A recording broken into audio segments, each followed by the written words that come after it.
Assalamualaikum warahmatullahi wabarakatuh. Bertemu kembali dengan saya Abdul Hanan. Di sini saya akan ngomong soal fikih dalam kitab Waraqat.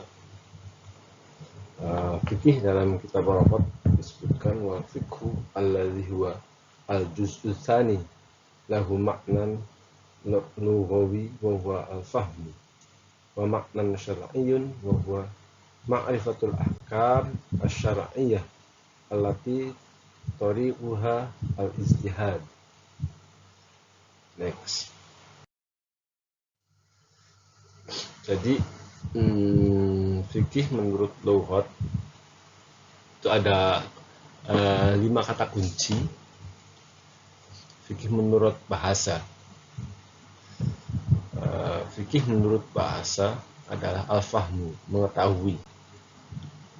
Mengetahui apa? Mengetahui dari bagian-bagian yang mutlak.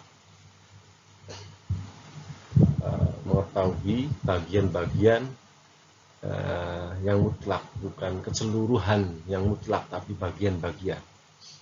Misalnya bagian-bagian itu tentang doruri, tentang ilmu-ilmu yang mudah, bagian dari ilmu-ilmu yang mudah, atau nazari, ilmu-ilmu yang susah.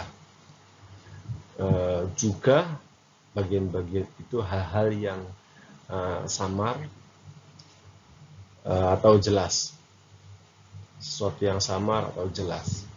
Kemudian yang mufrad atau murakkab, yang satu atau yang tersusun, yang akli, yang rasional, atau yang hisbi. Next.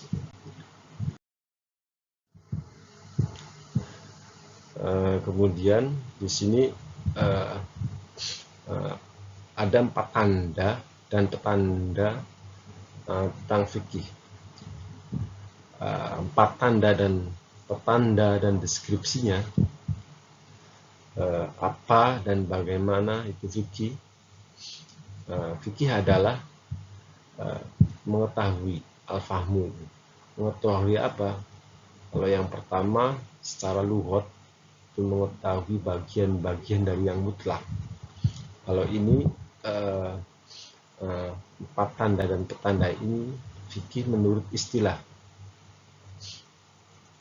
al-istilahi. Jadi mengetahuinya ini secara istilah itu mengetahui semua hukum syarak. Nah, kalau dalam lughat bagian, kalau dalam istilah fikih itu mengetahui semua hukum syarak dan sebagian. Yang ada dalam perilaku mukallaf. Jadi perilaku atau tindakan seorang mukallaf yang akil balik, yang bertanggung jawab mengenai hukum syarak itu, mengetahuinya ini dengan ijtihadnya mujtahid mutlak. Kemudian mengetahui apa dengan ijtihadnya mujtahid mutlak ini? Mengetahui hukum. Mengetahui hukum itu dari ijtihad, dari kesungguhan bagaimana orang mencari hukum itu, ijtihad, bersungguh-sungguh kan. Kemudian jadi semua yang ditemukannya dari ijtihad, bukan dari taklid. Jadi menemukan sesuatu hal yang baru. Kalau ijtihad itu menemukan sesuatu yang baru. Jadi kalau kita dibandingkan kitab A dengan kitab B, di sini ada titik kesamaan. Nah, ketika kita mengungkapkan selain yang tertulis di kitab A dan kitab B, dan tidak ada di kitab A dan kitab B, nah ini kita menemukan sesuatu yang baru, ijtihad. Kalau kita mengambil dari kitab A atau kita mengambil dari kitab B, ini namanya taklid. Jadi mengetahui hukum dari pendapat-pendapat ulama semisal dari kitab fikih, kitab takrib misalkan. Nah, itu mengetahui hukum itu bukan dari ijtihad. Kalau mengetahui hukum dari ijtihad itu sesuatu yang yang baru. Yang ditemukannya itu baru. Kemudian kata kunci selanjutnya, apa dan bagaimana fikih ini terkait tadi mengetahui hukum. Hukum yang bagaimana? Hukum itu ilmunya mustahil mutlak. Ilmunya mustahil mutlak itu disebut hukum. Jadi fikih menurut usul fikih, ulama usul fikih adalah ilmunya mustahil mutlak. Jadi hukum itu ilmunya mustahil mutlak. Nah, kalau fikih menurut usul fikih mustahil mutlak. Jadi fikih adalah ilmunya mustahil mutlak. Al-fiqhu huwa ilmu al-mustahil al-mutlak. Fa kharaja ilmu taklid wa ilmu nabi. Nah, ini. Baik itu disebutkan atau baik itu pendapat kita dari mengikuti madhab-madhab atau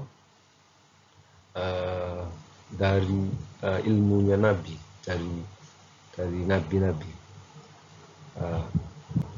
Jadi fikih adalah ilmunya mustahil mutlak. Kemudian al-faqih huwa al-mustahil mutlak wa mustahil mutlak huwa al-faqih. Kemudian kata kunci hukum, dari kata hukum itu adalah khitabullah, kalamullah, ucapannya Allah. Ucapannya Allah atau kalamullah ini Al-Quran dan hadis. Ini kalau menurut fikih, hukum itu haram, wajib, makruh, mubah, sunnah. Kalimat terminologi ini isinya Al-Quran hadis. Isi dari Al-Quran hadis adalah haram, wajib, makruh, mubah, dan sunnah. Hukum menurut fikih, ulama fikih. Kemudian jamaknya dari kata hukum, lafadz hukum ini adalah ahkam. Ahkam jamak dari lafadz hukum. Hukum di sini muradnya fi khitab. Oke. Jadi adat kebiasaan istilah ilmu. Nah, kita ngomongin soal ilmu itu bermacam-macam. Ada ilmu fikih, ilmu nahwu, ilmu usul, dan lain-lain. Masih banyak lagi. Maka istilahnya juga bermacam-macam. Kita dapat memaknai atau memahami sesuatu sesudah mengetahui maqam. Ilmunya fuqaha ini jamak dari kata fikih. Orang-orang yang ahli fikih, fuqaha, Imam Nawawi, Imam Rafi'i, mengetahui tajarrud ilmunya Imam Syafi'i, mengetahui semuanya ilmunya Imam Syafi'i, ilmunya Nabi, itu tidak dapat disebut ilmu fikih. Kata kuncinya sebab ilmunya mereka itu tidak menggunakan jalan ijtihad. Jadi fikih mengetahui sesuatu yang baru dan harus dilakukan dengan cara ijtihad. Itu penjelasan sedikit terkait fikih. Oke. Segitu saja dari saya. Kurang dan lebihnya mohon maaf. Bila ada pertanyaan komentar atau apapun silakan ditulis di kolom komentar di bawah, dan jangan lupa subscribe, like, dan share. Terima kasih sudah menonton. Nanti pertemuan selanjutnya kita akan membahas tentang al-hukmu, hukum. Apa itu hukum? Assalamualaikum warahmatullahi wabarakatuh.